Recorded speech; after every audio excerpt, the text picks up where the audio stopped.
A'udhu billahi minash shayatinir rajim. Bismillahirrahmanirrahim. We say Alhamdulillah Rabbil Alameen. My name is Mr. Sharia. My contact information is researchpublishingmedia@gmail.com. Again, my contact information is researchpublishingmedia@gmail.com. This is in association with Dr. Tutor. Dr. Tutor is my educational platform where I tutor any subject, specifically mathematics. Dr. Tutor is actually very good. Again, we are black people in America specifically, and our history is not a history of really financial success, no type of success, chattel slavery. We live in ignorance. And we've only been out of chattel slavery about 130 years, going on 200 years. That's not a long time to be completely ignorant, and we're in black skin, so we're functioning as animals, the chattel part of the slavery. So it's a time period of black people from the history of American chattel slavery to re-educate themselves. So it's just about education, and from education we can get to a point where it's not necessarily finance, where you're wealthy, but as a nation of black people, we're financially successful. Again, this is when I was younger. I always had an idea in my mind. God showed me that when you start looking at certain countries across the planet, they have a certain average income. Now, when we say income, and just understanding where the money is, we're not talking about slaving, working to get like a paycheck. We're not talking about, it can be a paycheck, but I'm not talking about that type of income. I'm just saying as a black nation, right, how much money we got in our pockets, as far as our equity, our assets, our wealth, individual family households. So I saw something one time where the average income, what that family was worth, and it was Arabia, I believe it was Saudi Arabia. At that time it was like probably 50,000, right? So I had always seen that as a vision for black people in America. So this is what this is all about when we talk about Dr. Tutor, and I talk about the Research Library Corporation and educating our young children to progress themselves. And again, coming from the culture that we come from as far as black people, it's a culture of entertainment, because for so many years, how they give it to us, that was the only way to achieve a certain type of financial success, and sports included. But if you actually look and pay attention, you have just as many intellectual black people that are engineers, that have revolutionized. Now, when you start talking about segregation and what America has taken from us, stolen, the crimes, they have stolen all of our intellectual properties, right? So that's segregation. So we can't necessarily say, well, we were financially successful, even though we were spiritually successful. When they do speak about the brother Elijah McCord and the genius, how God blessed him in his affliction, because he fresh off of plantation slavery, but God blessed him in his genius, right? He might have passed on financially in poverty, but spiritually, whenever you seen him, he was on his 2 feet, right? So, but we talk more or less like the 50s and the 60s, integration. They starting to let these black people, you come to find out this black man, like the brother Lloyd Quarterman, right? Lloyd Quarterman was he was a black man that really invented the atomic bomb, right? This is in the 30s and the 40s, the 50s. with Albert Einstein. So it's just about when you go to the Bible, seek ye first the kingdom of God and all of his righteousness. When you go to the Bible, it's just, how the Bible is preparing us for our kingdom. Now also understand too, right, that as black people in America, we are destroyed. So, again, are we going to be a nation of 10 and 15 million black people? It's over 50 million black people in America. So then you start talking about 85%, 10%, 5%. So we're more or less probably looking at the 5%, right? And then there's a gravitation into that 5% knowledge of who God is. It's just knowledge of who God is. Right? I always say in the scripture, we love us as black people, right? But God said, listen, who you choose to be in heaven with you is not necessarily who I choose as far as God. So we always have to be aware of that, and it's more or less that you got to save yourself, right? Then once you save yourself, you get yourself up under your feet, then you find you a wife, right, that believe in God, then y'all have children, and then you can save whoever else is there. But until you get to that point, you got to first save yourself. So you got to look at that, right? You always got to look. And again, we're on top of our game, and Allah has blessed us. But Allah blesses us not to deceive. Allah blesses us for us to put it down. If that's what it is, to pick up God. That's one of the greatest things in the world, when you let them vanities go and you pick up, I ain't gonna say suffering, but in the I think it's one of the prophets, right? They put down the fineries and they put on sackcloth.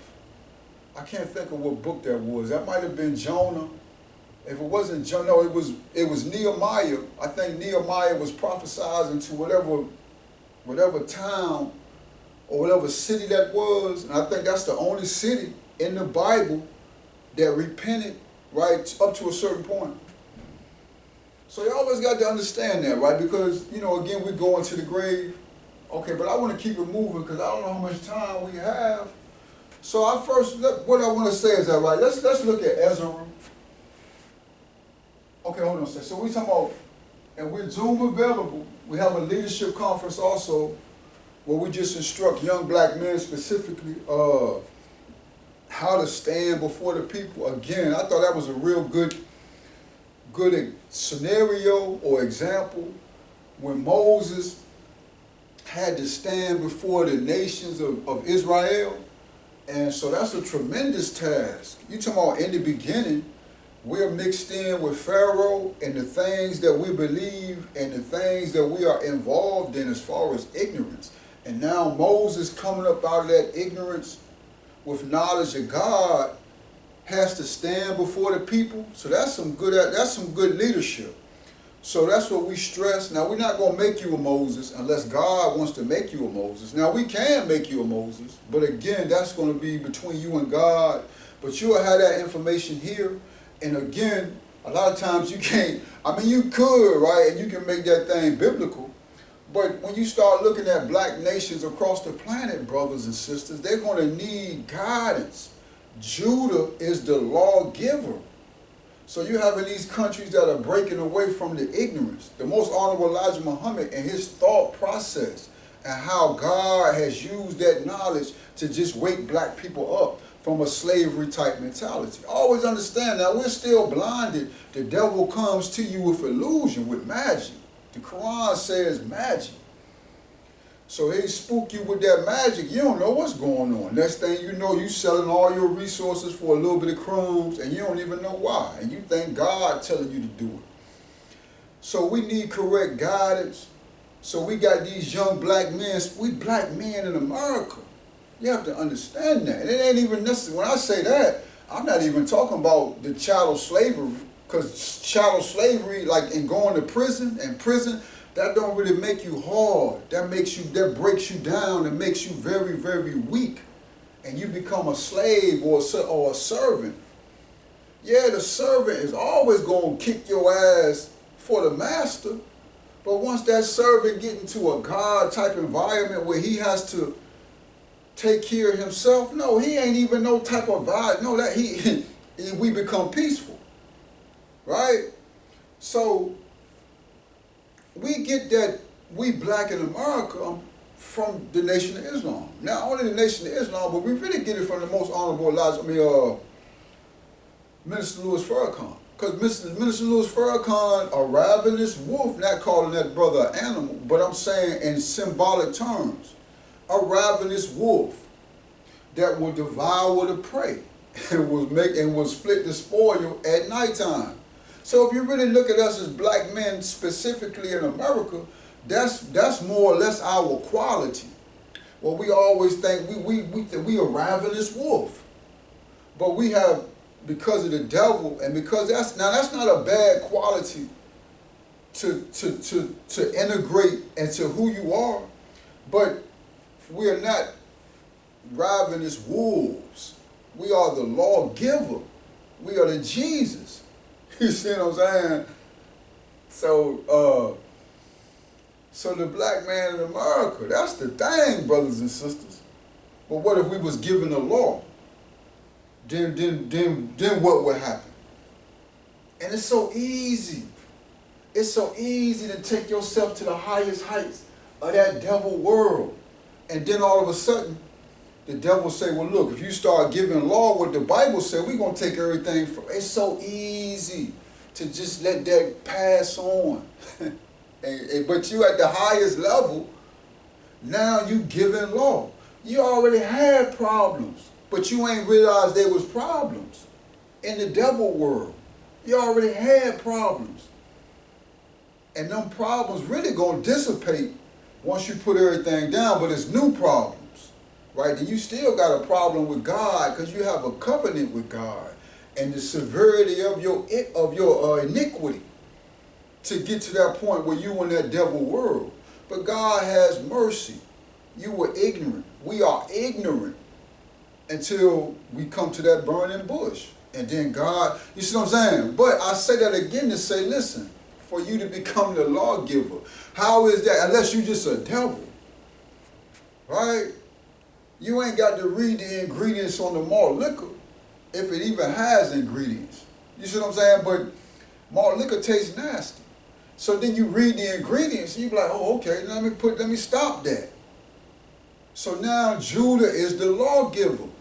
In the Bible, we got Quran, message to the black man. We got all types of scholars that's going to give you all types of whatever. Where you at the top of your game, but now you giving the law.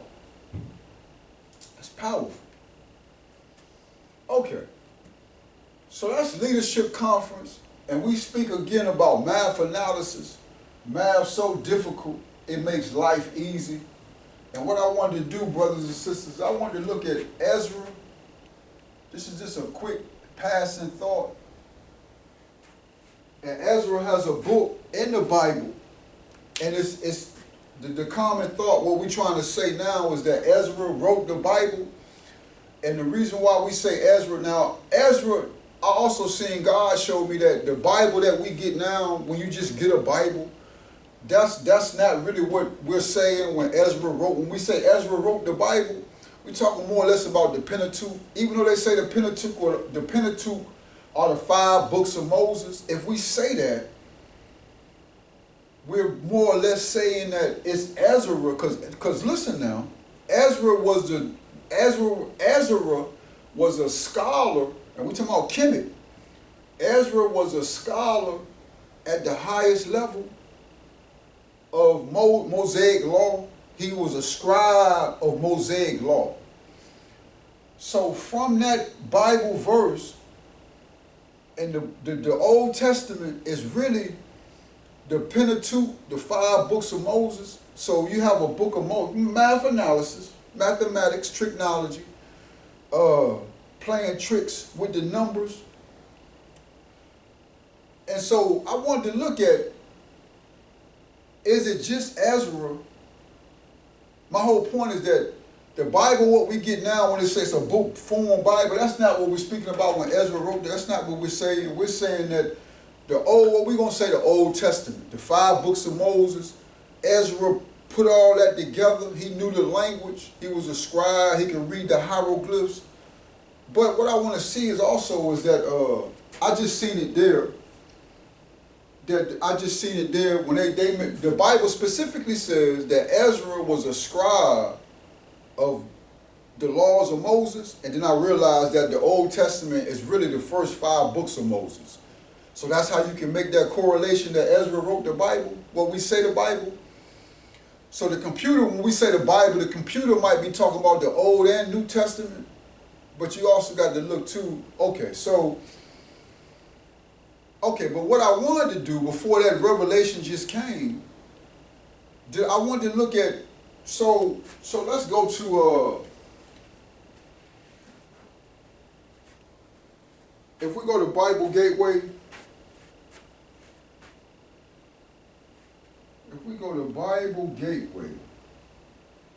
and if we just look at the books in the Bible, how would I do that, right?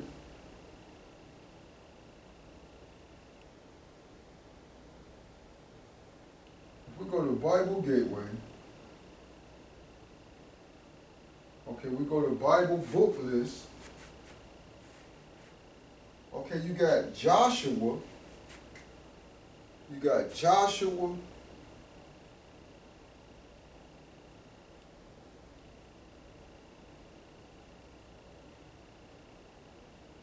You got Ruth.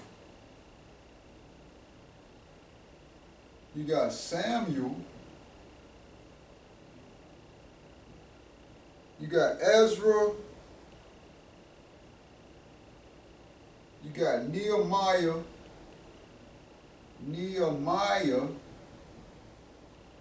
You got Esther. You got Job. You got Solomon, but it says the Songs of Solomon. So I would say Ezra wrote that. You got Isaiah.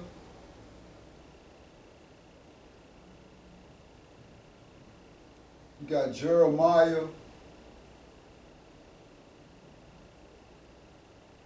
Ezekiel.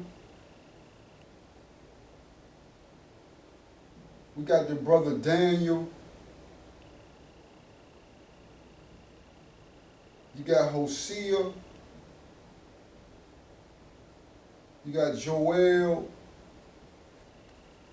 We have Amos, Obadiah, Jonah, Micah, Nahum,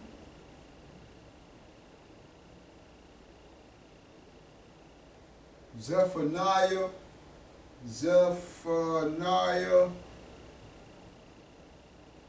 Haggai, Malachi. Okay, then you can see the real difference right there, right? Then it goes from Malachi to Matthew, Mark, Luke, John. Matthew, Mark, Luke, John. So those are straight what we would say English names. But these names right here, brothers and sisters, who that came out with these names right here? So we got Amos, we have Nehemiah, we have Obadiah, you have Jeremiah, Zephaniah. Oh, that's a nice study, brother. But you got Jonah, you got Isaiah also. So what we would probably do when we get a chance, then you got Samuel, right, the El. So initially in this study, I didn't know it was so many books with the names of people. It's so much we could just look at, right? But I wanted to see, I thought it was just Isaiah and Jeremiah, right? No, it's a whole bunch of people. But I wanted to see, you know, when the Bible introduces each one of these brothers and sisters, he usually give them like a genealogy. or a characteristic. So with Ezra, they say Ezra was a scribe of the laws of Moses at the highest level, right? So we still want to know like who wrote the Bible. So I wanted to go, but we're just gonna pick a couple people because it's a lot of people, right? So I initially gravitate towards Isaiah, right? I just, Isaiah, that black man in America. So we're gonna say the book of Isaiah. So when we go to the book of Isaiah, let's see how God introduces Isaiah. The vision of Isaiah, the son of Amoz, which he saw concerning Judah and Jerusalem in the days of Uzziah, Jotham, Ahaz, and Hezekiah, kings of Judah. Okay. So they don't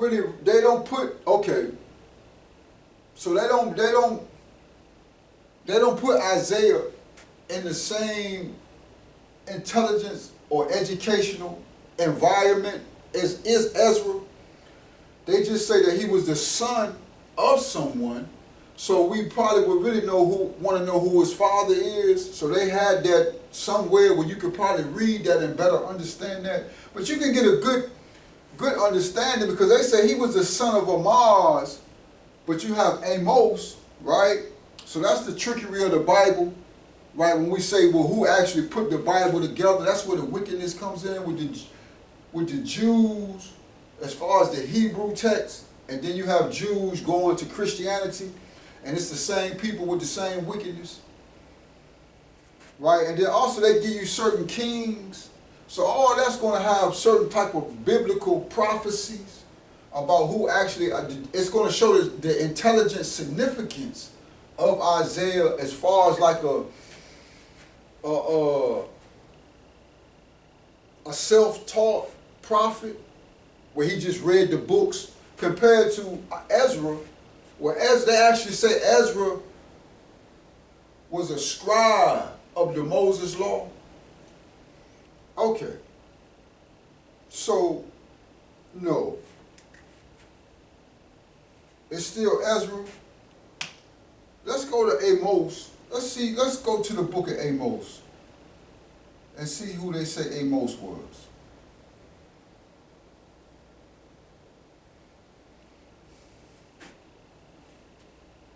If we go to the book, the word, okay, and again, now I forgot that point too. It's a vision. They say the vision of Isaiah. So again, the only way you're getting vision is from the walls and the tombs in Kemet. Right? So again, if you study them hieroglyphs,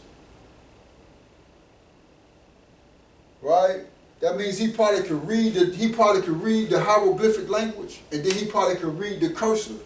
So he reading the scripture. But Ezra was a scribe of the scripture. So he reading what Ezra is writing. So if we go to the, okay, now this is what it said about Amos. The words of Amos, who was among the herdmen of Tekoa, which he saw concerning Israel in the days of Uzziah, king of Judah. Okay, so he say the words of Amos. So this brother right here is like a Jesus. Now with Isaiah, they say the vision of Isaiah. That means Isaiah's, well, again, the vision, when you look at the hieroglyphs, they're going to give you a vision about what's going on. But right here it says Amos, the words. So he was like a Jesus. He was actually prophesizing. So God actually raised that brother up. Again, what you call that? Self-taught. Right? That's not a good word to describe what I'm trying to convey to you. But Amos was real deal. He might have been like a Jesus. And then his name is Amos or Amon, right? That's just a play on the words. So then if we look at it like this, right, analysis, if Isaiah is the son of Amos, and we know that these devils didn't trick the Bible up where they can understand it, then Isaiah is just a student of the words of Amos. You see what I'm saying? So who is Amos? And then if you start looking at the rulers in Kemet, you got Thutmose, right? And you have several rulers with the name Thutmose, but one of those rulers with that name actually did a lot of things that revolutionized what's going on the planet. Okay, so that's good. We didn't start. We kind of know who this brother is right here.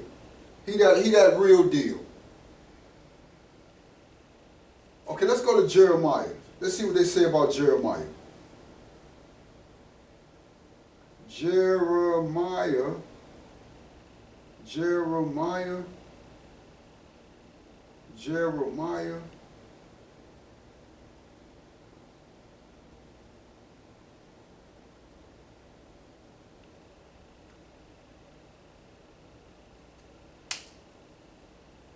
The words of Jeremiah, the son of Hilkiah of the priest. Okay.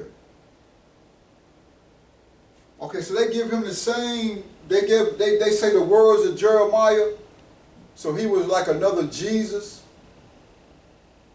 Let's go back to Amos. Let's see what they say again about Amos. Because they gave Jeremiah's father, but they didn't give no reference to nothing about Jeremiah, only his words.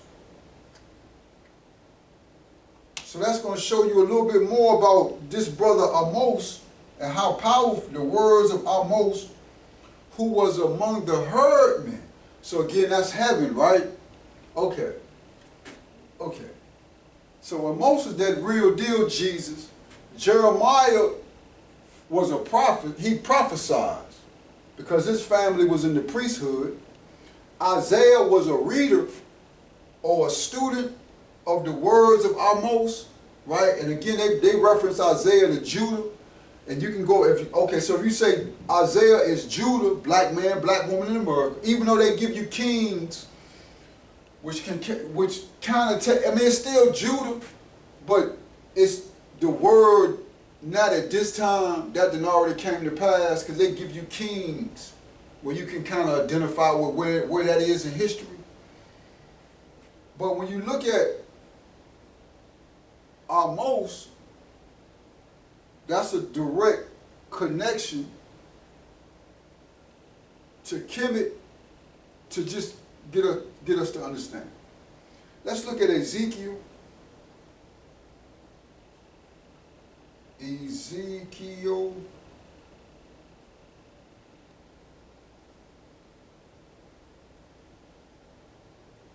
Now it came to pass,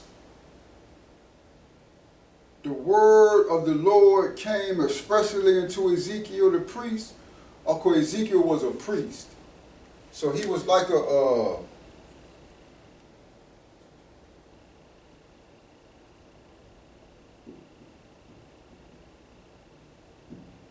so God raised Ezekiel up from his learning. Ezekiel was a priest. They say the word came to Ezekiel, came expressly. And then they give his lineage. So Ezekiel and Jeremiah are in the same type of environment, right? Except Ezekiel is the son of a priest, where Jeremiah is the son of a priest, right? But Ezekiel was actually the priest. So you talking about like your ancestors or your elders compared to younger children. And let's look at Daniel. Let's see what it says about Daniel. Now I think Daniel and Ezra are going to have the same type ambiance of spiritual greatness as far as what the Bible says.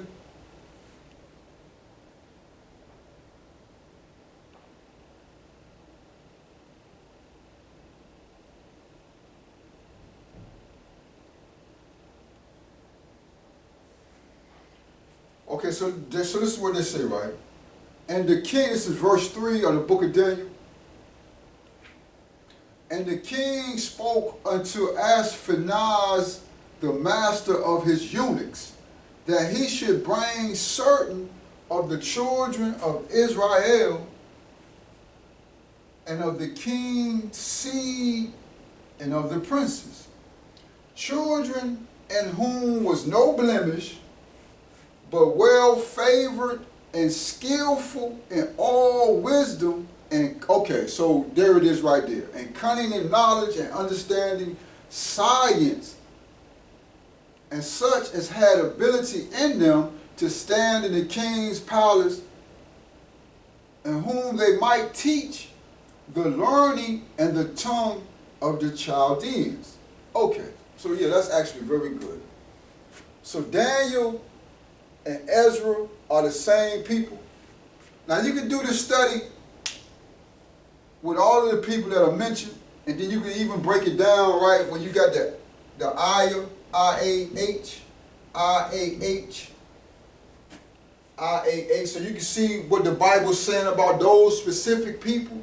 So then you can start to group and see what people, black people, are we speaking on to further guide us into which way we want to go. And then you have something like you have Nahum, right? That's a powerful name, but it's not spelled like no other name, right? So how can we see the black history as far as planetary history, and just this little bit of what God has given us? Okay.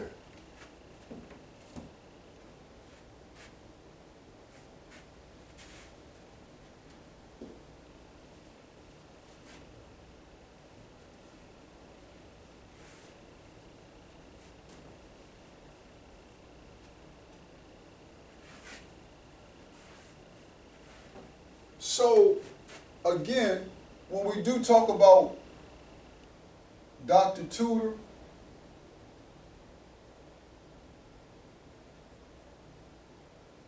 and for you to involve your young people, your children, or for you to involve yourself in trying to learn something from the Research Library Corporation, again, my contact information is researchpublishingmedia@gmail.com. We're creating students where it would be how it was described in the book of Daniel, the children of Israel, right? When Nebuchadnezzar was requesting that certain people in his rulership bring the children of Israel, and they had specific people, had no blemish, right? You know, in American society, like you still have black people walking around America that have never been touched with the devil's blood, right? But then you have a lot of us that have blemishes. So, okay, but that finery, well, you know, the boy said the talents and tiff, and we're not taking away from what he was saying, but we're talking about at that highest level, that Ezra, right? You might come into Dr. Tutor as Ezra, right? And then when you leave, you're going to be a better Ezra. But if you're just walking into Dr. Tutor off the streets, there's nothing wrong with that. But what I'm trying to get you to understand as guardians of these young people, or as parents, that brother, that sister, but specifically that brother, he going to walk in however, but he going to leave as Ezra. You see what I'm saying? Sitting at the highest levels. He's a believer in God, but he's now amongst kings and queens, giving knowledge, powerful. Okay. So then, let's look at this math problem, brothers and sisters. Let's just get right into it. I had a very, very, very productive meeting with my math analysis professor. It was just so good. It really was. So we came across some very good points. And inshallah, when I get a little bit more time where I can just speak,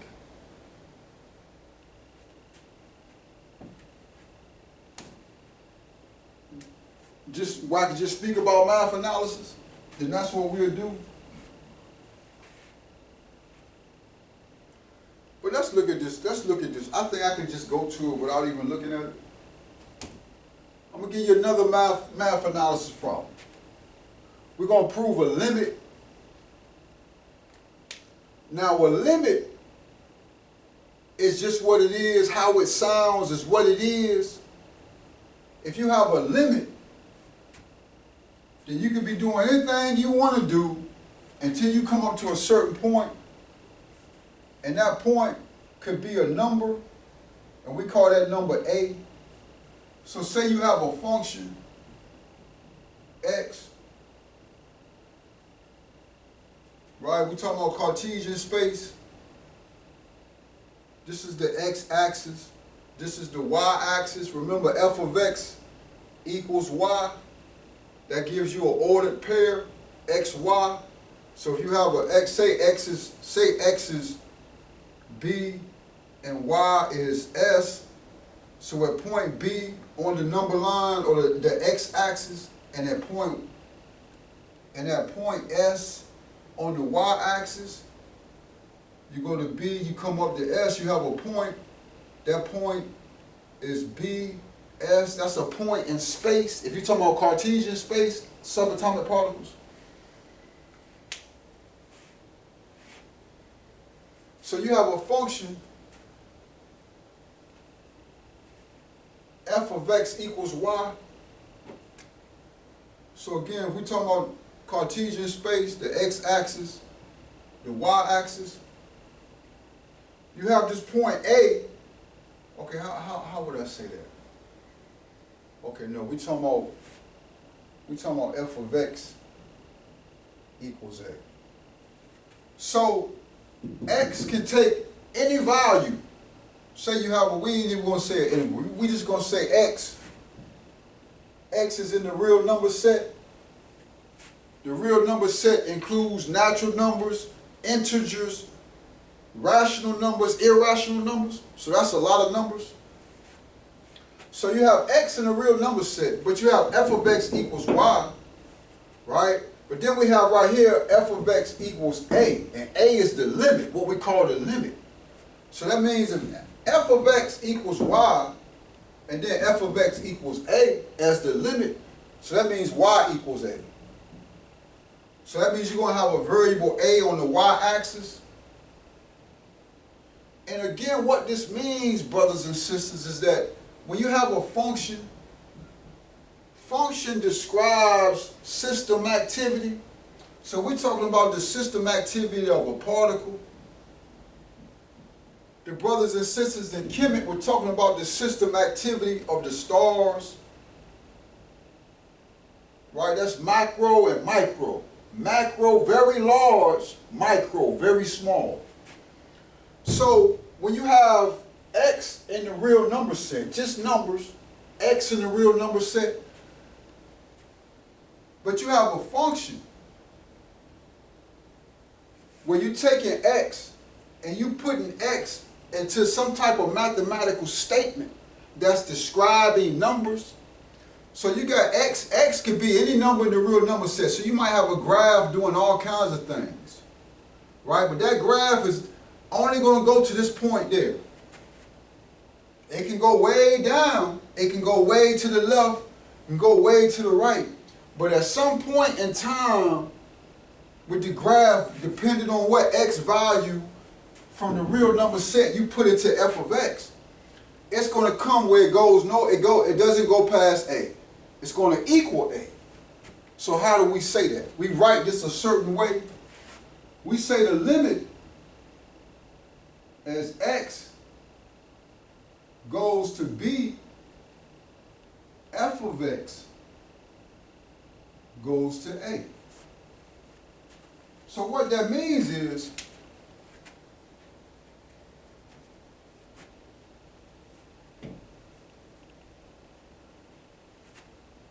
if we go back to Cartesian space,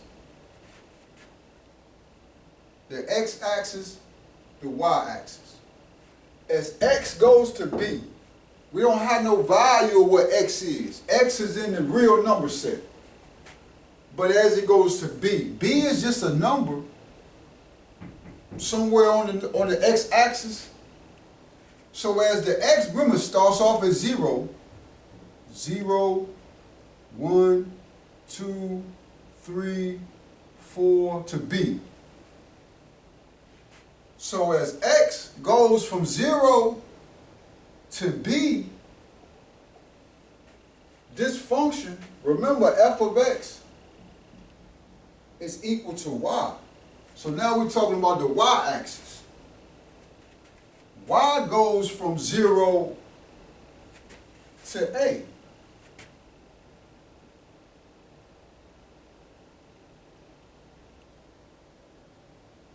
So at f of x, so at f of 1, where x equals 1, this point right here, what does y equal? Well, you got to discover, or you have to have a function. What is the function? Say f of x equals y equals x plus 1. So you have a statement. This is called a mathematical statement. And that statement describes, if you're talking about particles, what the particle is doing in space. If you're talking about whales, what the whale, you can put the ocean into a certain type of 2-dimension, 3-dimension. What is that whale doing in the ocean? Well, you're describing that with x plus 1. So, as x goes to b, the function f of x goes to a. And we call this a limit because at x equals 1, f of 1 equals, we're going to say 1 or 2. Because 1 plus 1 equals 2.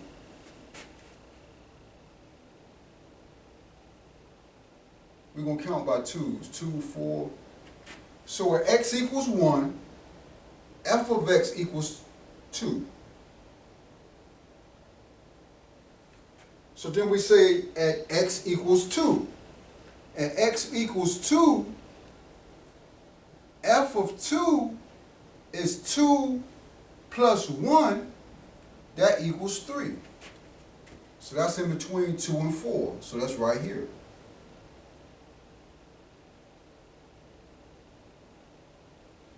At x equals 0,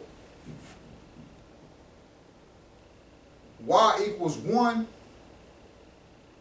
So this is actually incorrect.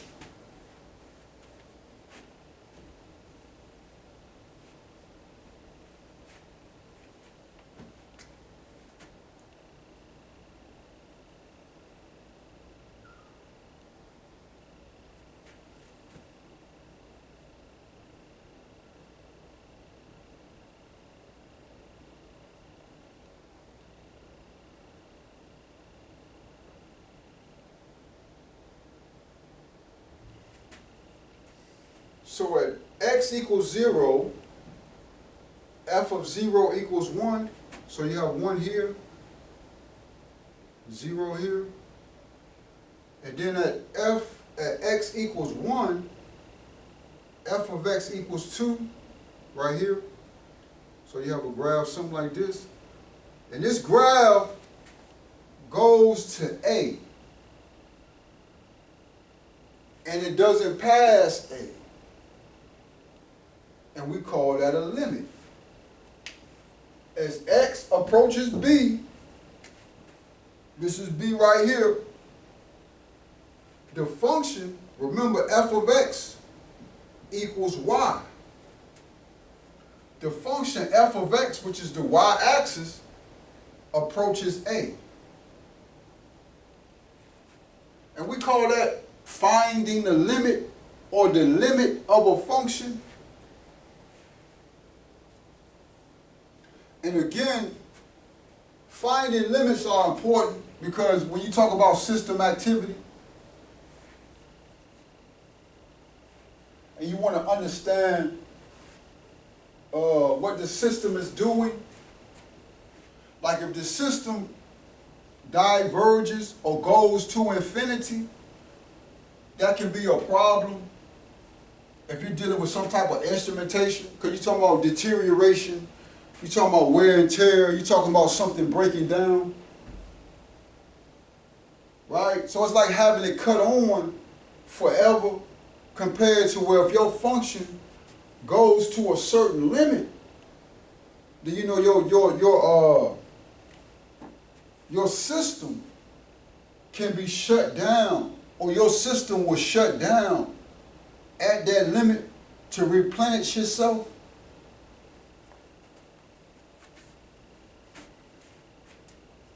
Okay, so let's look at this problem. The limit, we want to find the limit as x approaches c, the square root of x equals the square root of c for c greater than or equal to 0. Now let's look at this problem now. Let me put up here prove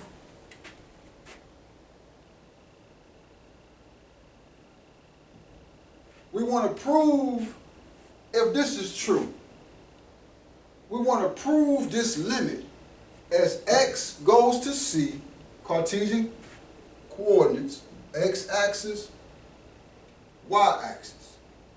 This is 0. Say we got point C on the x-axis. As x goes to c, the function f of y, or f of x, goes to the square root of c. Square root of c. F of x in this problem right here is equal to the square root of x. Let me write that a little bit more clearer so you can understand that.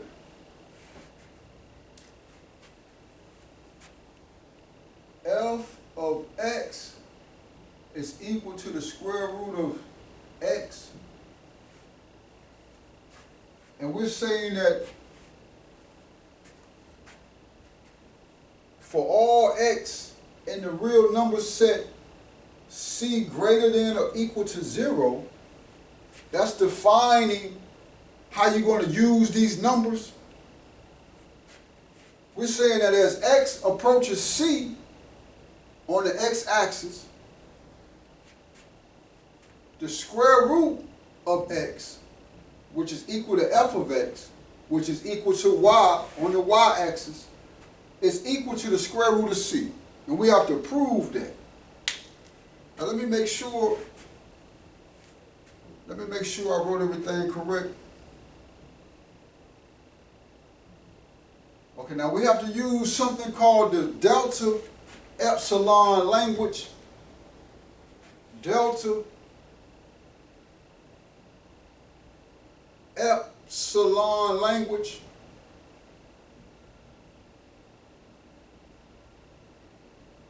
What does that mean? Oh, this is very difficult, but it's actually very easy.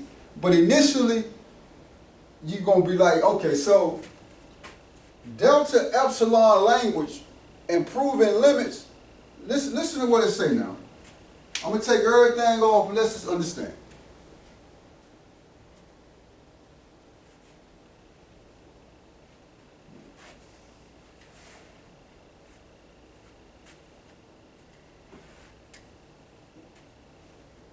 For every, or given, let's use given. Given epsilon, this is a Greek alphabet, Greek letter, epsilon greater than 0, there is a delta, another Greek letter, greater than 0, such that when we say s dot t dot, that means such that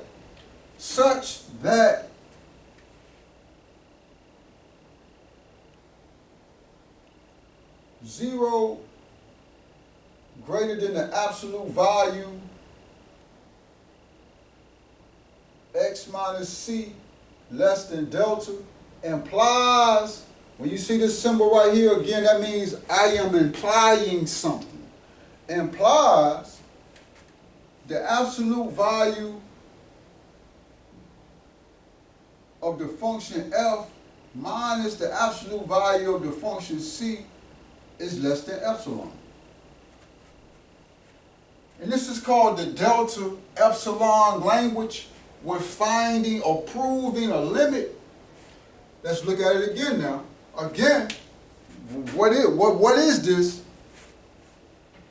Given epsilon, a variable, is this a variable greater than 0, there is a delta greater than 0 such that 0 less than the absolute value of x minus c is less than delta implies that the function of f of x minus the function of c is less than epsilon. So let's understand, right? Again, I like that theory. It's one thing when you just memorize. That's not good. To get you going, but we got to look at the theory. A lot of times we don't have time to theorize, right? So when you start talking about when you're working on a doctorate, right? You in graduate school where they paying you, but then you can kind of take a break and you can start looking at like the theory. But what we're doing, brothers and sisters, we're just comparing variables. It's like you're using two reference points. Say you got a reference point, you got reference points in mathematical space, you got subatomic space, right? But then you got mathematical space, or you got the real number space, or you got a natural number space. If you're talking about the Research Library Corporation, and this n is not equal to, when you see a funny type n, or we can say, so this n is not equal to, this n is not equal to the natural number set. So you got two variables in the number set, the number system set, epsilon and delta. And both of these numbers, say this is a number line, one-dimensional, both of these numbers are greater than 0. But again, we're trying to find a limit. As x approaches c, that means that x minus c equals 0. Right? That means okay, so say x is 3, c is 5. X goes to 4, right? At first the difference, 5 minus 3 was 2. X moved to 4. So now 5 minus 4 is 1. And then if you're talking about natural numbers, the next number is 5. So now 5 minus 5 is 0. X equals 0. No, x equals c. And then if you subtract c from both sides, x minus c is equal to 0. See, brothers and sisters, when you see something like, say you see x minus c, this is what we call a statement, and you don't see the equality symbol, well, it's understood. Always understand now, when you have a variable, it's a 1 there, but x to the 1 power is x, so we don't write the 1. But if you say x to the square, x squared, well, you can't say x and talk about where it's x squared. You mean x times x. No, that's not what it means. But you can say x1, or you can just write x, and this implies that it's x to the 1 power. So when you see a statement where it's x minus c, really you can write that as x minus c equals 0. If it's equal to 0, then you should add the c to both sides. That cancels. You have x is equal to c. See the trigonometry?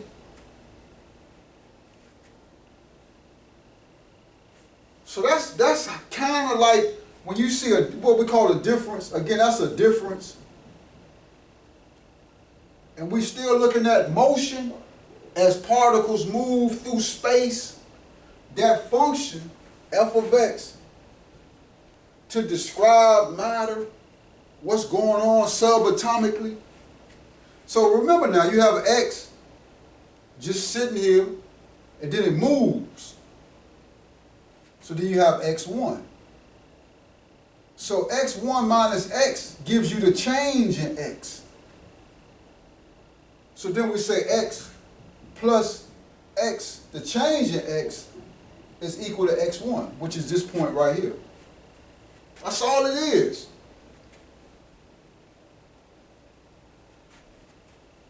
It's a difference.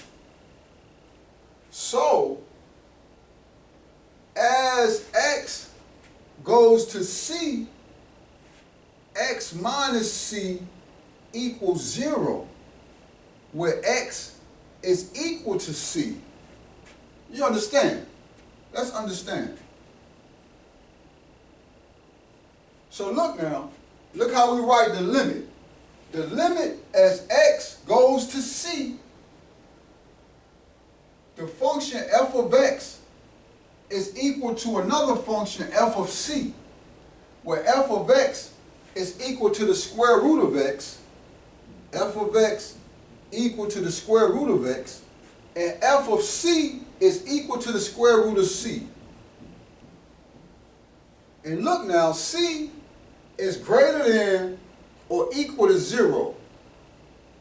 That's important too. I don't know if I can just really, because we're talking about square root.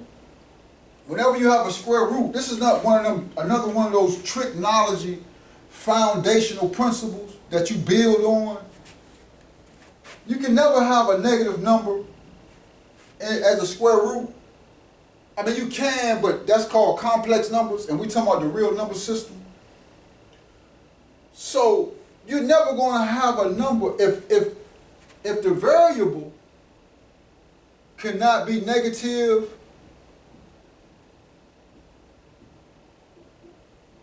and you only have negative numbers to the left of the number system as far as 0, and 0 is not a negative number,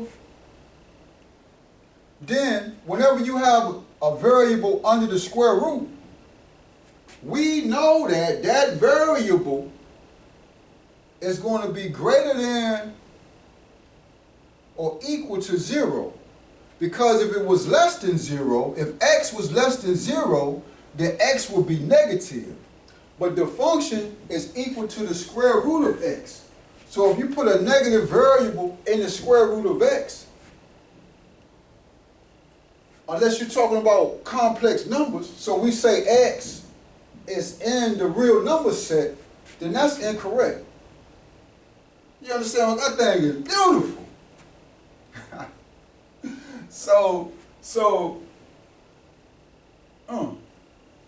Okay.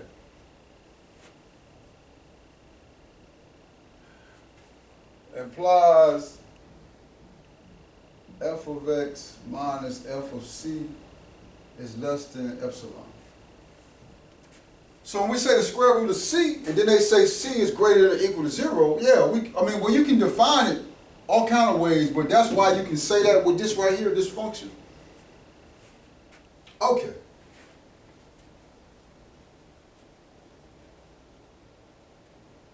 So let's look at the theory now. Given epsilon greater than 0, there is a delta greater than 0 such that this difference, the absolute value of this difference. Why is absolute value important? Remember now, -1 is equal to 1, 1, 1. When you're talking about absolute value, that's important because when you say x minus c is equal to c minus x. And sometimes you might have to write it like that to solve a problem. That'd be that math, the symmetry of the math. That's just something for you to understand. So as x minus c, that's a difference. But look now, what kind of difference is it? if x is approaching c to where x is equal to 0, they got something called a neighborhood, where you have a neighborhood around c, minus delta, c plus delta. So you got x way over here, right?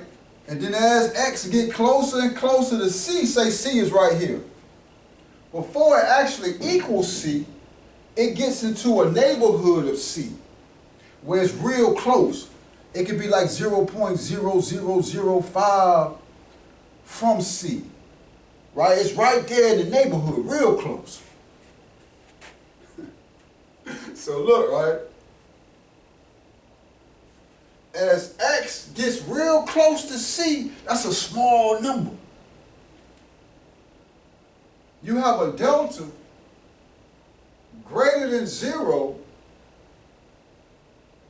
where this number is smaller than that. Now look now, we're trying to prove the limit. Right? So you're putting a boundary to show that there is a limit on this function. So as x approaches c, right before it equals c, it's real close to it. So if you take that difference, that's a real small number to show that it's actually approaching c. You have a delta greater than 0 now.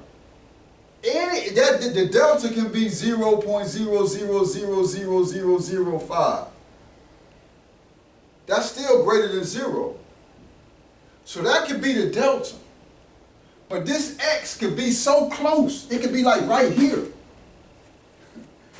That x so close to c that it would still be less,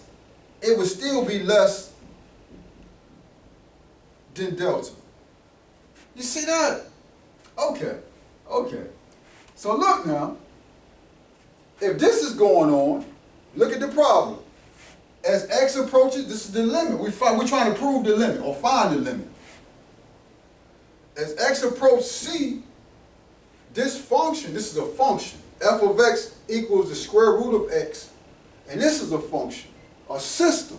See how it describes a system?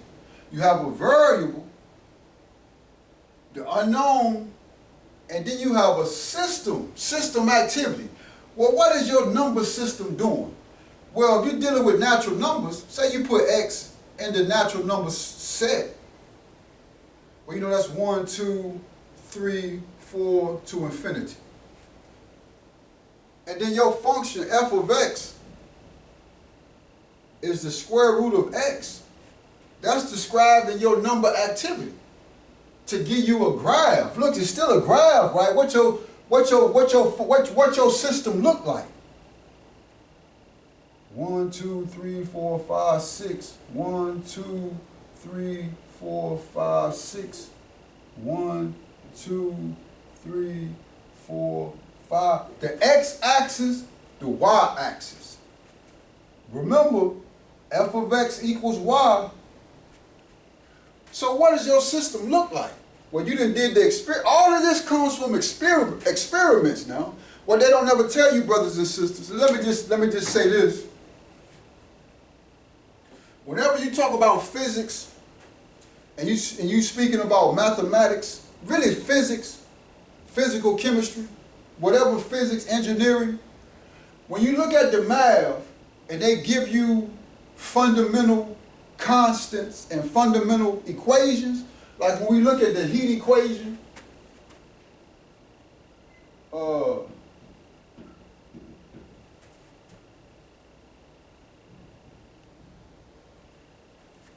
right? They actually did the experimentation. Where they get the K from? How they know it's a K, right?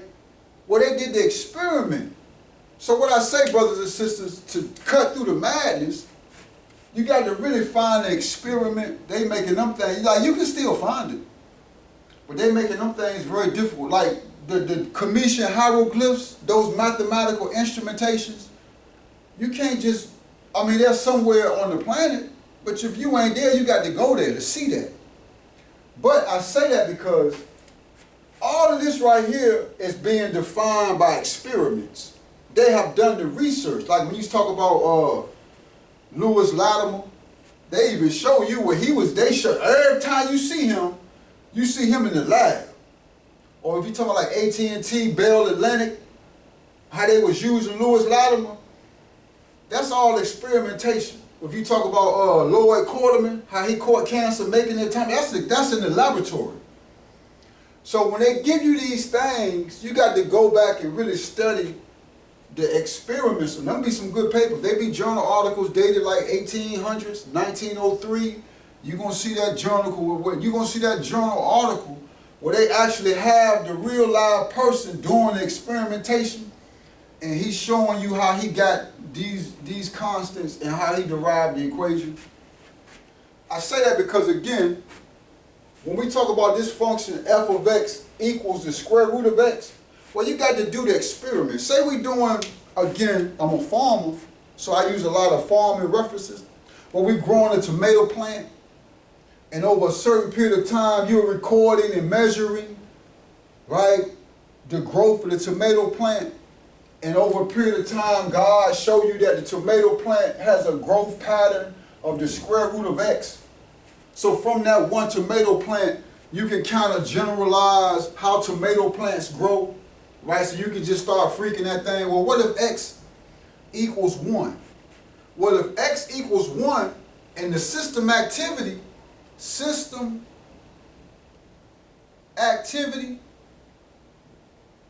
is described by the square root of x, and you equal that to f of x, well, if x equals 1, the square root of 1 is what? Is 1. So look now, Cartesian space. I'm trying to tell you, these brothers, listen, brothers and sisters. So if x is 1, f of x is 1. So then what if you say x equals 2? We do have a calculator, right? I mean, I kind of know. So if you take the square root of 2, this is not right and exact, but it's like 1.4 something. So you got x equals 2. The square root of 2 is about right here. So then you say if x equals 3, the square root of 3 is what?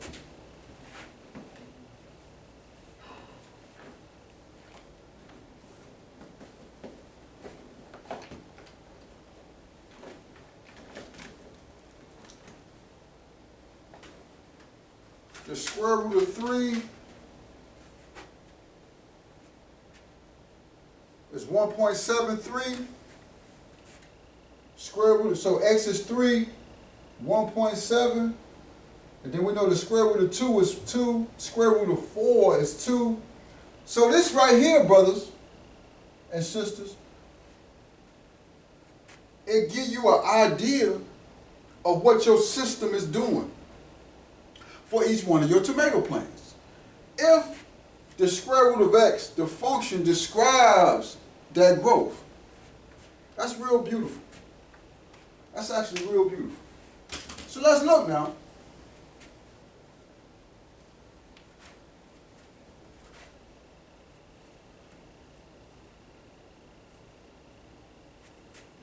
You got two variables in space. We're trying to look at the absolute value of this difference. It's going to be less than 0. No, it's going to be less than delta.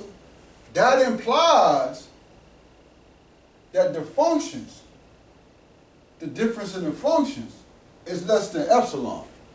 Right? So this is why I should be getting paid as far as like a doctorate study. Well, I'll freak there. I mean, because I see it right now, right? Just putting like the theory behind it. But that's powerful. And I'm going to say this, right? But how can we, now they have theorems, and I'm going to look at that because that's a part of my study. But how can the function, how can variables and how can you make that simulation, even though it's implies or it's an assumption?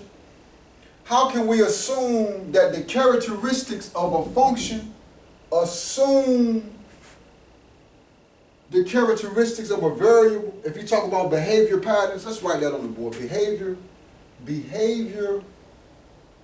patterns. If you talk about behavior patterns of numbers, of numbers,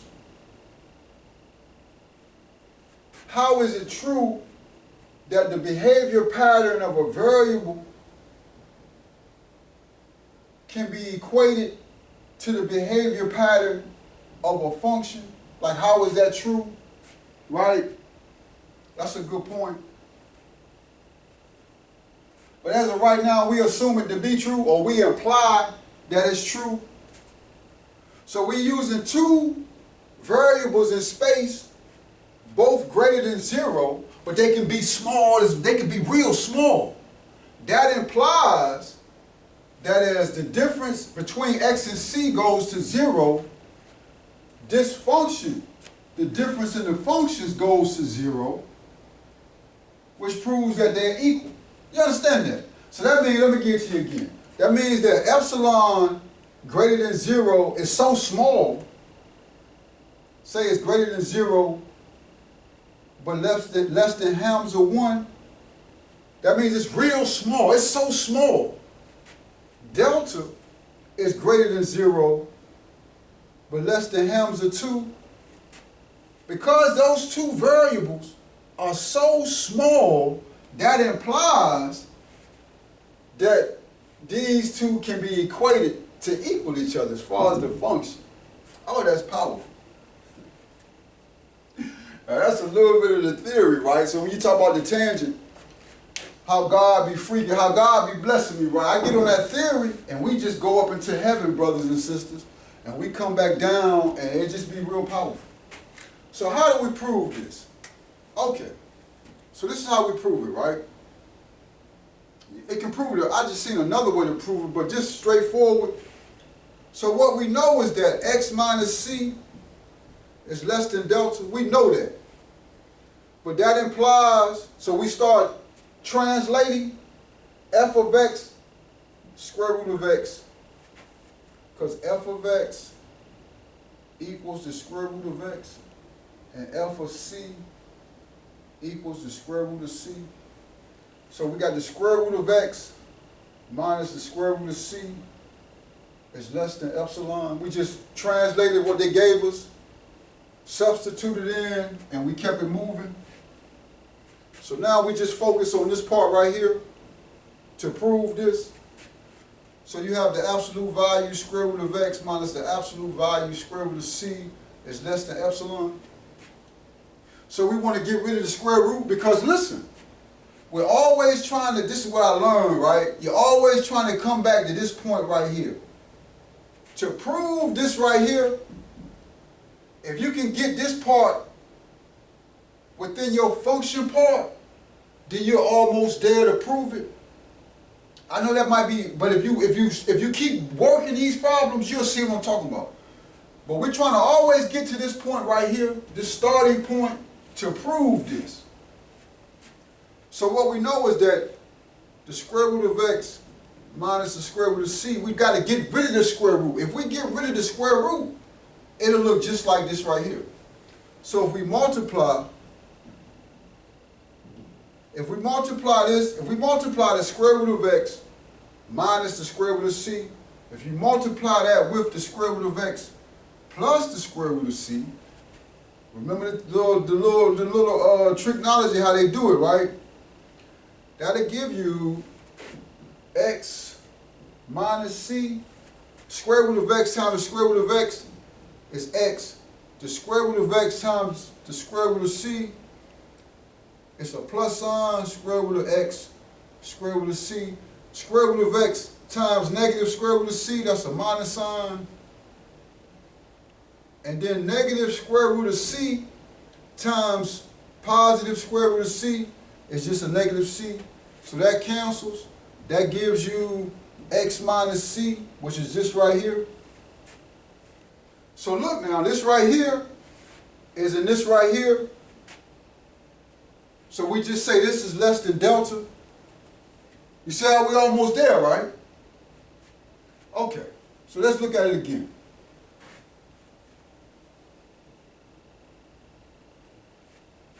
You got square root of x minus the square root of c. That's an absolute value symbol. That's less than epsilon. if we multiply that times the square root of x plus the square root of c, this gives us absolute value of x minus c less than what you do to one side of the inequality, you got to do to the other side. So if we multiply the square root of x plus the square root of c on the left side, we have to multiply it on the right side. Right? So then you divide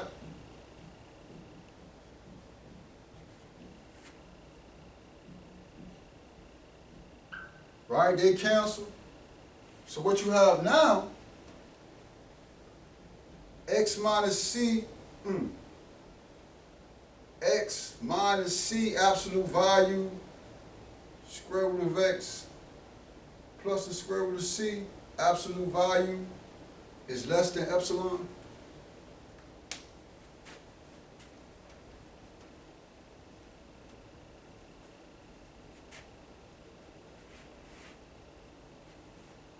Okay, so let's look, right?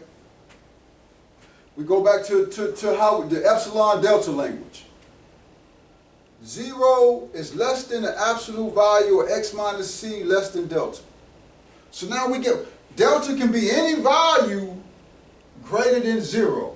So as a routine, to keep it simple, you got to learn, like, you want to keep it, like, you know, a lot of times, right, in our finery, we like to fly, we like to floss, right?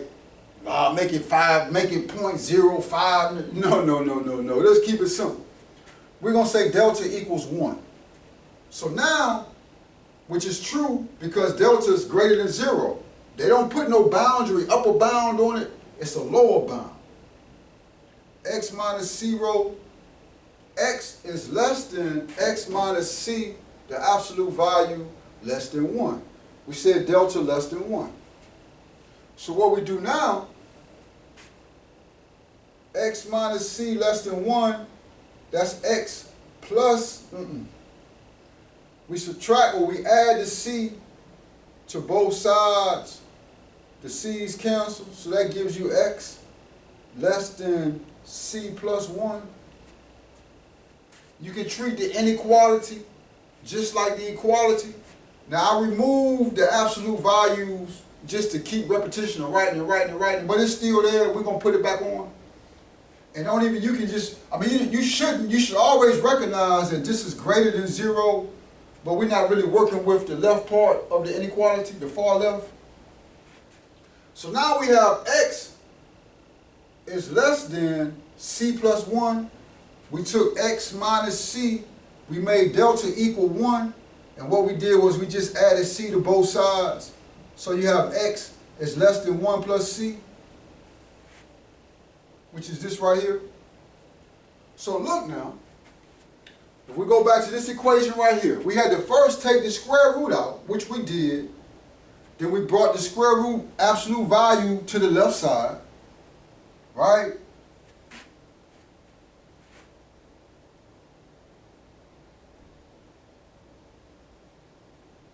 Okay, hold on one second.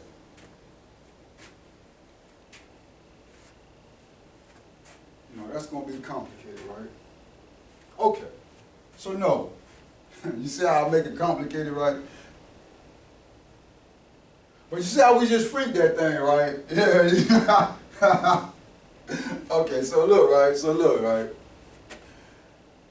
You got square root of x plus the square root of c, right? So let's look at that. Let's look at this addition statement. We know that square root of x is equal to the square root of x. Right? Remember now, c is greater than or equal to 0. So if c was 0,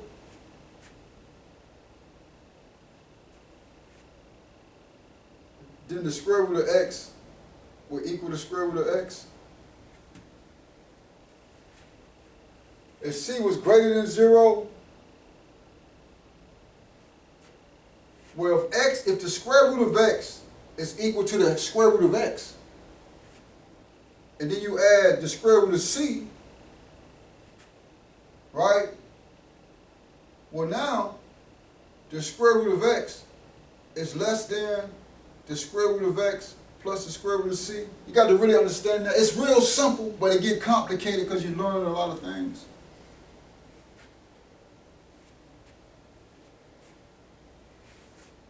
Let's understand it again. That's powerful. That's very, very powerful. Look, x equals x.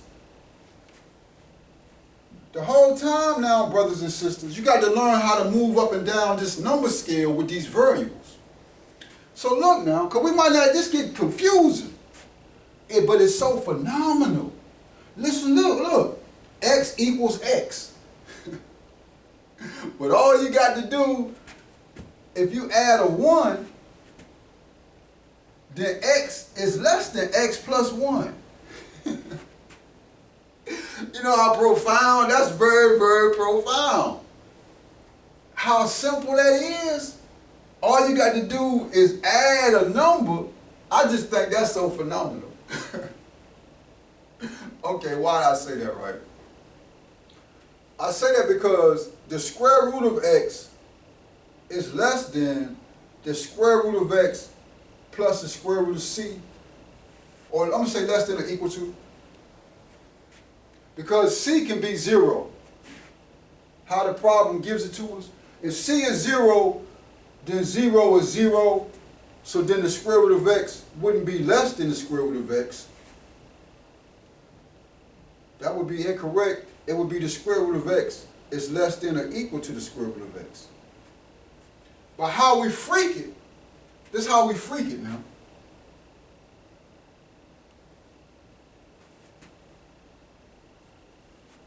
We're talking about the inverse. Always understand. 1 is less than 4.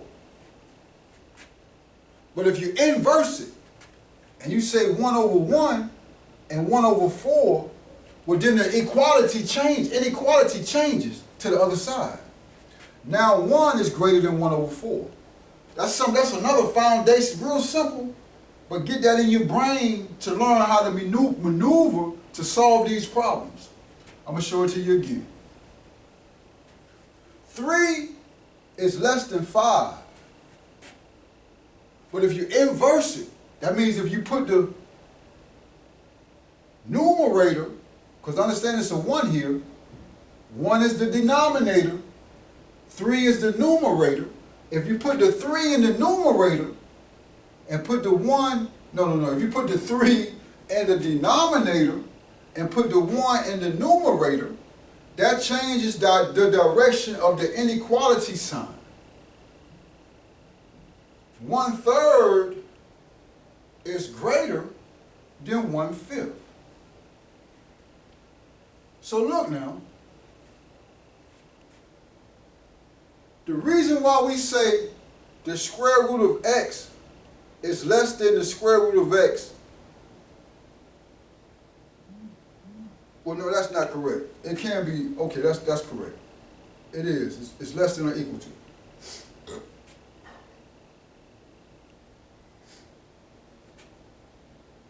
When we do the inverse, 1 over the square root of x is now greater than or equal to 1 over the square root of x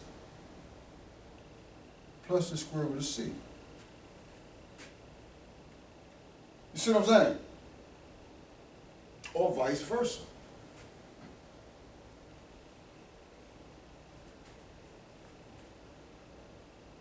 Square root of c is less than or equal to the square root of x plus the square root of c. Well, no use. Okay.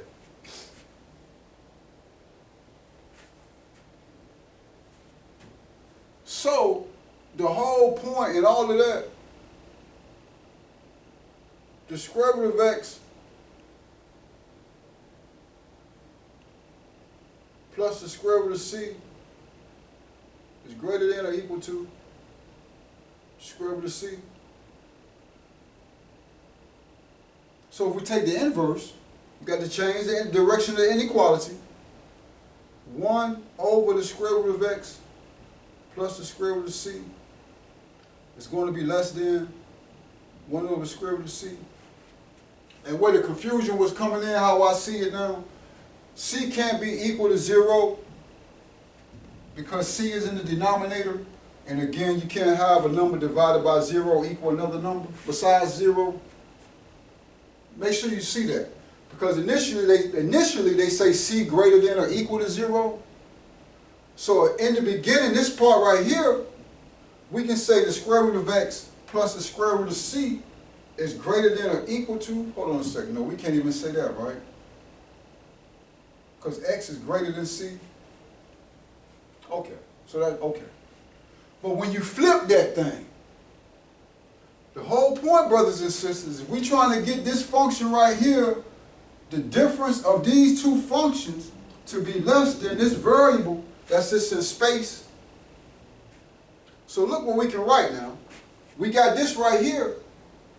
Right here, that's just 1 over the square root of x plus the square root of c times the absolute value of x minus c less than epsilon. Right? Now look at this, right? This is, I love this.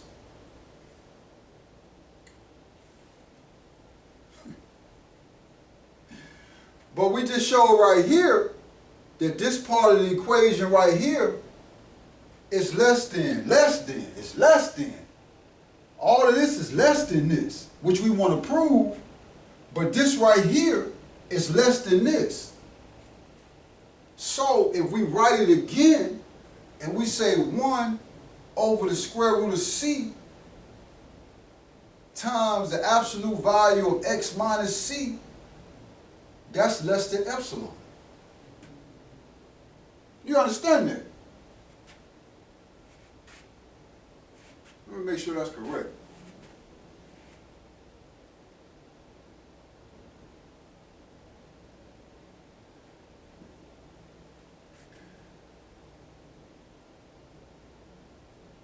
Okay, yeah, I think, yeah, that's correct. That's correct.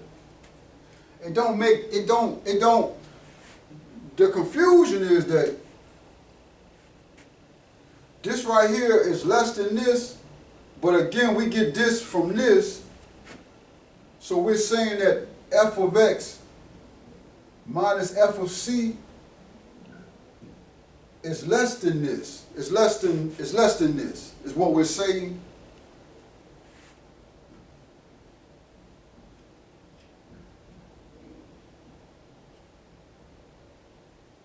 Right? We want to prove this. This right here is less than this. This right here is less than epsilon. So now look, right?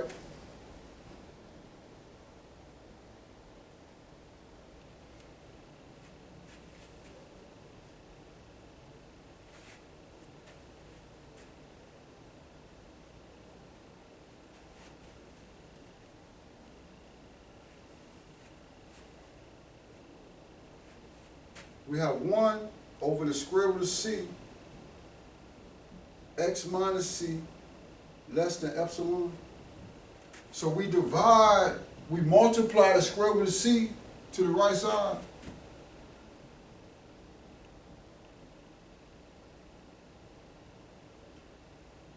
And that gives us x minus, the absolute value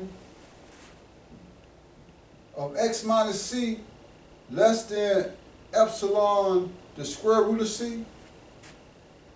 And if you look into how we want to solve the problem, given epsilon greater than 0, there is a delta greater than 0, such that 0 less than the absolute value of x minus c, which is what we have here,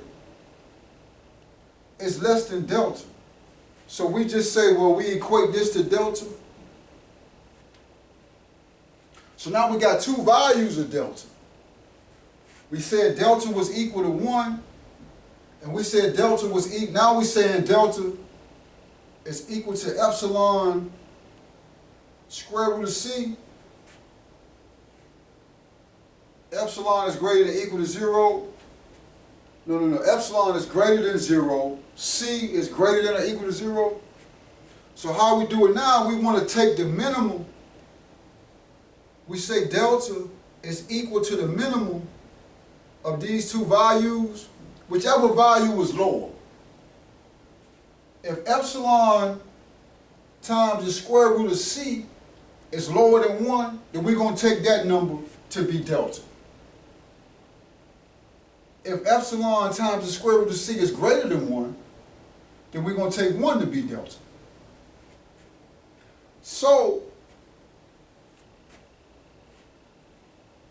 we say, well, we didn't prove, we didn't prove the problem, because we have x minus c less than delta, which is equal to either 1 or the epsilon multiplied times the square root of c. This implies, let me write it again, x minus c is less than delta. We said delta, the minimum value of delta is either 1 or epsilon square root of c multiplied times square root of c. This implies that f of x minus f of c is less than epsilon. And again, the derivation we did, where we came out with 1 over the square root of c times x minus c less than epsilon, that's the derivation we used to show that. And we showed that this right here, that f minus f of x minus f of c is less than that, which is what we wanted to show. So we say, therefore, the limit is proven. And, you know, so I get excited, and it's a drop down my spirit, right? So we just improved it. That's kind of simple. I pray you have something like that on there, right? But, I mean, so that was problem number 2, math analysis.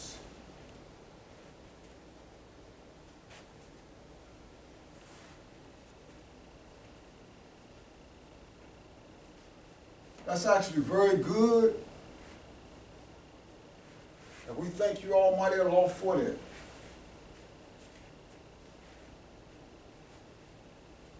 Okay.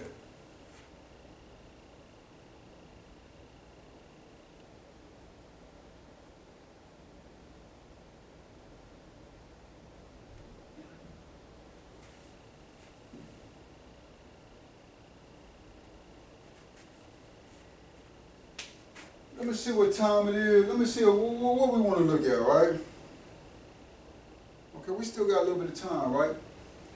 Let's talk about the stock market. We haven't talked about the stock market in a little bit of time. Stock market been on fire, brothers and sisters. What's today's date? I think today is the 29th, the 23rd.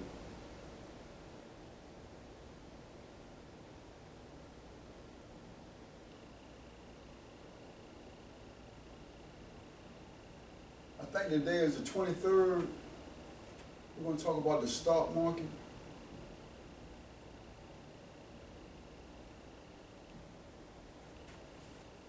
Always understand we're using stock analysis.com. Stockanalysis.com is a real good platform for you to understand what's going on. And okay, so we're going to talk about the stock market. Now, what I want to say is, I made a reference one time to a corporation. The stock symbol is LW. That's the stock symbol. I sold my shares. I think I only had a couple because it had a bad. I had brought it for long term. If you look at the graph, right, it got a crazy graph, but it had went way down, right? So I brought it like right here because it had a bad expectation into the year 2025. So I was like, well, you know, I had changed my whole mindset, how I look at the stock market now. I'm not really just flipping it no more. I mean, I might, if I can get in and flip some money, I might do that. But as of right now, brothers and sisters, learning how to trade stocks on the stock market is a skill. So once you learn that and you learn what's going on, it's just long term, 10, 15 years. You know, if a God don't blow up the world, I mean, well, he's not going to blow up, but if he don't blow up these devils, then the stock market going to be here till it's going to be here. So I done changed up my entire philosophy. So in that mindset, that shift and learning, I said, well, I was going to keep this company for like, because they do potatoes, fried potatoes. They even got a contract with McDonald's. And and then look, it just recently went up. I think I bought it like 59, 58. I think it's up to like 70-something dollars now. But I just sold it because I looked at the graph again, and it's not a real looking good, like the graph. Even though past behavior activity of the stock doesn't predicate future activity, the graph, I seen that regardless, even when it come down and go up, it don't never really just keep going up like it's gonna be. Even though it's a profitable corporation. Let's just look at it, right? Instead of speculating, let's just see what it is.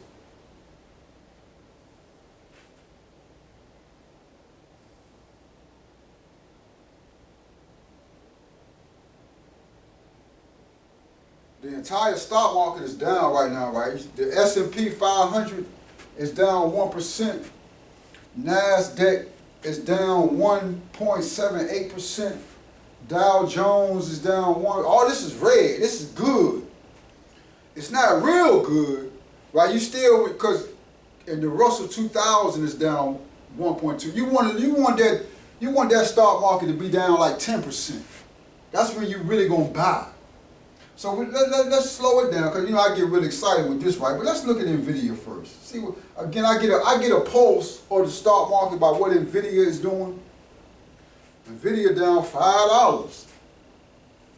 But when it crashed, NVIDIA was 89 cents. So that's the game, brothers and sisters. That's really the game. That's why I had to change my whole mindset about really how we be thinking. We chattel slavery, we really don't know what's good. God say there are things that make you wealthy in the immediate, but in long term it make you poor. And there are things that put you in poverty in the immediate, but long term make you wealthy. So even if you flip it, like, you know, Dr. Watkins talks all the time about how people that actually trade on the stock market, like when you go to New York and you go to Wall Street and the stock traders actually in Wall Street, they don't really be making no money. Now, I'm sure they make money, but realistically they lose a lot of money. That's that fast-paced flipping. And that type of mindset, it makes you like an animal. You got to start looking at your human being characteristics, and you don't really want that in your character dynamic. So let's go to LW. And the reason why I say I still wouldn't buy, like, if I don't know, NVIDIA didn't went, no, it's still way too high. So this is one of them days where you just, I don't know, you might got some low price stocks that might have went down, but these high price stocks, even though the whole thing that went down 1%, nah, just leave it alone, right? And like Dr. Watkins, you know, he be on point, brother. You know, what he say, sometimes the best thing to do is to not do nothing at all. And I had to learn that. Because as of right now, look, NVIDIA then went down $5. So you're like, damn, it ain't going to do nothing but go back up, right? And eventually, it's going to go back up. But it's going to go way down before it go back up, right? Okay, but let's look at LW. Lamb Weston Holdings. if we look at their financial situation, they got a market capital. They hustling potatoes. They growing potatoes and freezing it, and they just whoever trying to buy some potatoes. They making money. Look, their market capital is 10 billion. They making 7 billion. No. They market capital is 10 billion. They taking 6 billion from the planet. They got a contract with McDonald's. Out of that 6 billion, they putting in their pocket 600 million. But when you look at the graph,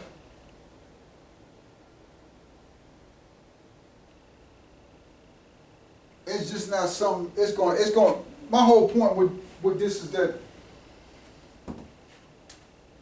it's just going to it's going to go back up and come down and go back up and come down. And like I said, I done got out of all of that, right, trying to hustle that. It's not really showing you, and then it's hustling potatoes. It's not like no technology. You talking about farming, right? If that's the characteristic of the graph, it's not like a therapeutics. You ain't coming out with no potato that's going to cure cancer, right? You just talking about something that's, natural. So if this is what the graph is doing, and you hold the graph, and then again, I done went to sleep on the stock market. Messing with Dr. Watkins is my financial advisor. I pray to God, God show me what's going on, listen to this brother right here to get your mind together. So I didn't position myself where I'll just go to sleep, but I done went to sleep, brothers and sisters. And that's real good for my health. Because other than that, what? I remember when I first started messing with the stock market. And I'm not saying we greedy for money, but it's my wife. And I want to have children. So I got to have finances for my wife. So where the money at? The money on the stock market. So initially, it's just trying to get them flipping them stock, right? So like what would happen, right? Where like you get to hustling the whole week on the stock market, and then when Friday comes, you be like, damn, they closing. They close at 4 o'clock, but then you can trade until 8 o'clock, right? But really 4 o'clock Friday, they close, brother. You got to go home, brother. But look, you got to wait Saturday and Sunday. And now I hate those stinking ass holidays like the federal holidays, shit be closed on Monday. So like, I'm talking about when I first, and I still get that way a little bit, right? But I didn't get into my studies now with the Sabbath. But before, like we was always doing the Sabbath, but before when it was just trying to flip on the stock market, that Friday would come around, I'd be like, damn, y'all closing. Then they'll come with a holiday on Monday, so you gotta wait till Tuesday. So I used to be in my house this sick, like, damn, I gotta wait till Tuesday, right? Okay, but being out of that mindset, I might go to sleep. So we'll be up, and I ain't trying to sell, Dr. Watkins, don't sell. So I ain't trying to sell it no more. So I might go to sleep, and it might go up to 100, but then it drop back down to $50, right? I'll be like, damn, I done lost. So I'm going to feel that. So in looking at the graph, I just sold it. And so I had referenced that, and I just wanted to make a note of that, because you might have, went to it and purchased it, thinking, what Fatih Hassan, because he a Muslim, he believe in God. But I just sold that, and I made a couple dollars from it. So I thank Almighty Allah for that. But let's get into the hustle. Let's get into what's going on. Let's get into what's going on. You got something called expectation. Expectation. Yeah. Adobe at that price range, right? It's at $488. Now again, I said $35. It's not going back down to $35. It's too valuable of a company. It's not even probably gonna go, you know, 300, again, it's only worth about $35, brothers and sisters. But you can, it's trading 488. But that graph, how that graph look, when you see something like this, no, Adobe, what did Adobe earnings report say last time? It say we have set the record. This is the record earnings. But the expectation, yeah, we making 30 billion. Well, what you gonna be making next year? Well, next year we only gonna be making 30 billion. That's not what they want to hear. But that's $30 billion. They want to hear, well, look, next year you're gonna be making 50 billion. Well, that's not realistic. But they're gonna be making 30 billion. Actually, they probably be making 40 billion. But they ain't gonna be making that 50 billion. What they wanted, so that's the expectation. So that's why it's going, and right now it's at 488. I might get back in. If it go down to 450, I might buy $50 worth and just see what it do. And as it goes up, put 100 in and put it, cause it's gonna go up to 700 to 800, brothers and sisters. But you talking about the next 2 and 3 years. Okay. I just wanted to note that because again, I love Adobe. I wish I owned it, right? Like I wish I knew them. Like inshallah, like, you know, if I really loved it, then I would use my position and my math analysis to get in somewhere where I would start rubbing shoulders, you know what I'm saying, with the owner, to really own it, or to own some of it. Okay. So that's expectation. Yeah, we making money now, but is we gonna be making money next year? 2026, how much money are we gonna be making? So that's how they price these stocks. But let me give you the game on the stock market, a little bit of the game. So, if you look at NVIDIA right now, if you look at the graph, x-axis, they're gonna have something like, I don't know, this is not going to be right and exact, but we're going to say 2001, then they probably have something like 2010, and then they got 2024, and within this graph, the x-axis, the years, they're going to show you the value of what Adobe was at 2001, or NVIDIA, right?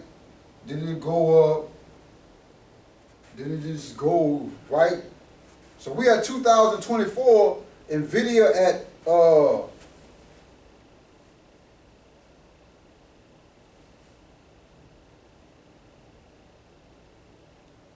NVIDIA is at 130 something. It's in the 130s, 136, something like that. So that's 2024. But let's say right here it's at, what's that, 100 and, let's say $36. But right here,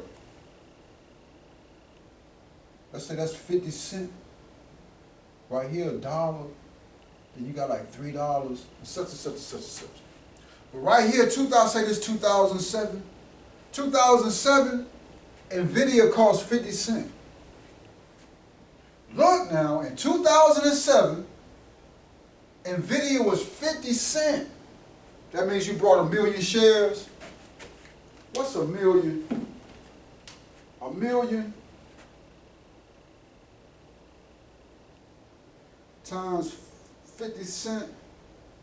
That's just 500,000.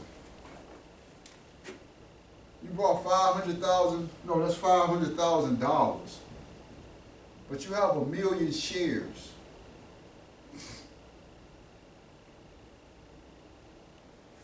Capital base. If they would have had Adobe right here, they had a stock market, but you had to get probably with a stockbroker. But they still got margin. So you got $250,000 cash. Where you get that from? Capital base. Well, your family wealthy. Well, not necessarily black people in America. Black people in America ain't got no family that's been wealthy like that. Not the average.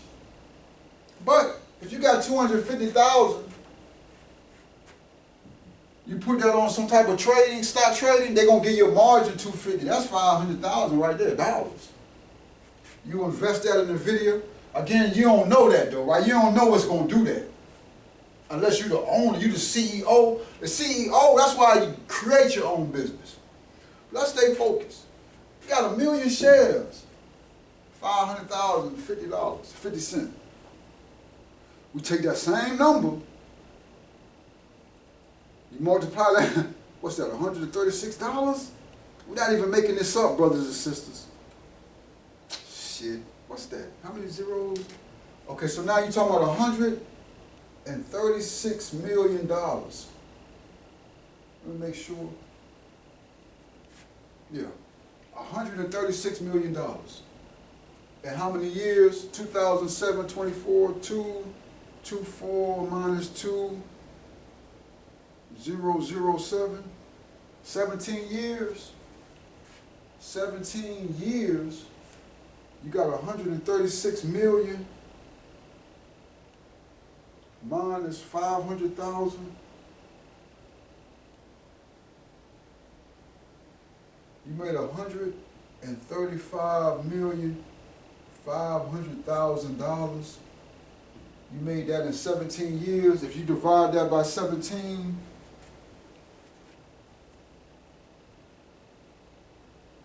that's roughly 8 million a year. 8 times, let's see, 8 times 17.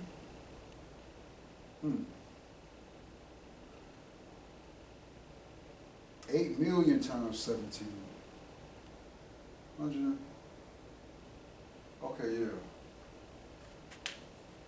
I said that's not a lot of money, 8 million a year. I say, listen to me, right? But look, $8 million a year, but that's just on one company, right? Your portfolio is diversified. If you're at this level where you're buying 1 million shares, then you probably got 10, 15 of these 8 million a year. So that's the hustle, right? I seen that. So when I got involved, I only been messing with the stock market for like a year. So when I got in, I was catching these stocks right here, right? And they were still going up.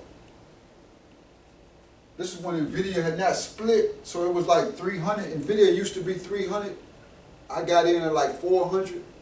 I rode it till it was like 800. I did Eli Lilly. Eli Lilly was at like 560. I quoted like 700.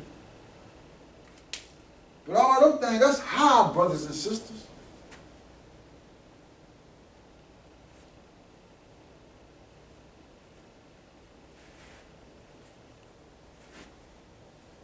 Let's look at Eli Lilly. I like Eli Lilly. I let them go because they just too high. They too high. That's another good company I wouldn't mind messing with. If we go to the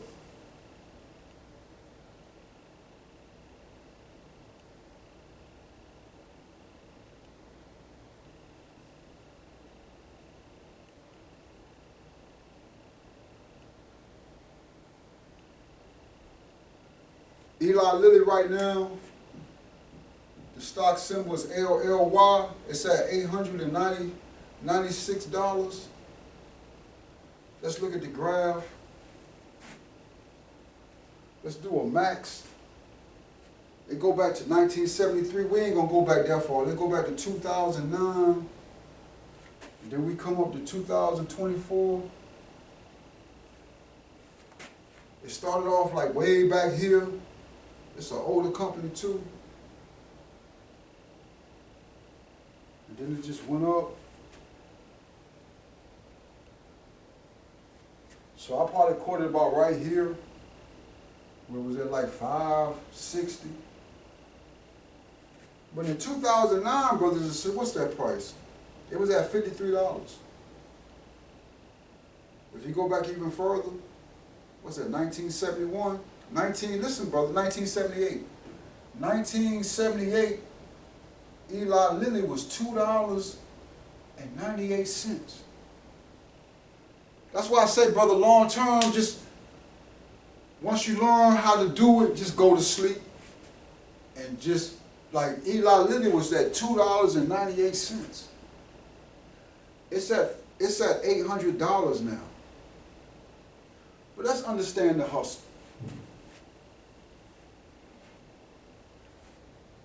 Let's go to my favorite.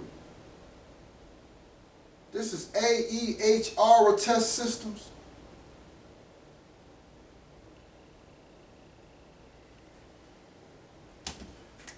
AEHR Test Systems. They're a small capital company. They're a semiconductor company. Let's understand the game. I had this company. I had fell behind. It was at I had bought it probably at like $30. It had dropped down to like $22. So I started I started dollar cost averaging to get that price down because it was profitable. Now at that time I didn't really know nothing. I knew it was profitable. And how I got caught was that it went up. It was way up. I ain't even realized none of the graphs or nothing. And then I was making a couple dollars on it, right? I was like, yo, this thing be jumping. But it had went up a little bit. The stock would do that. But that's just that going up is really for you to get rid of it because it's about to go way down. So it went way down, right? It's the smart investors. My brother, Dr. Watkins, calls them the smart investors. So when it was at $22, I was trying to dollar cost average to get that price down, right? So I had a couple shares of this thing, and it started going back up, right? That little hump. So I'll never forget, brothers and sisters, we was at $29. I had made $50, and this is when I was fresh. And the thing, remember how I was saying how we don't necessarily trust what we hear as far as the English language? But Dr. Watkins always used to say diversify, diversify. So what happened was, I'm on 2 platforms, right? As far as he say diversify everything. Have more than one bank account and separate banks. If you hustling stocks, use more than one internet stock provider.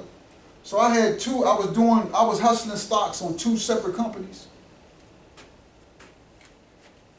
So what would happen is, like I mess with Robinhood. Robinhood real good because you ain't got to buy the entire share. You can just put a couple dollars on it and you'll own a piece of it. So I would get on Robinhood, and with this stock right here, I had brought it, right? Say I brought 3 shares for $30. You about to come in? Oh, give me about 2 minutes. I'm about to get 2 minutes. Okay. I knew that was gonna happen, right? Okay, so we're gonna pick back up with this, because this is the hustle right here. And once you learn how to do this, you can start focusing again. I teach math analysis, and what really educationally, we're very ignorant. All we really know how to do, not picking, is pick cotton. So you're not gonna never make no money picking cotton unless you're growing the cotton. A'udu billahi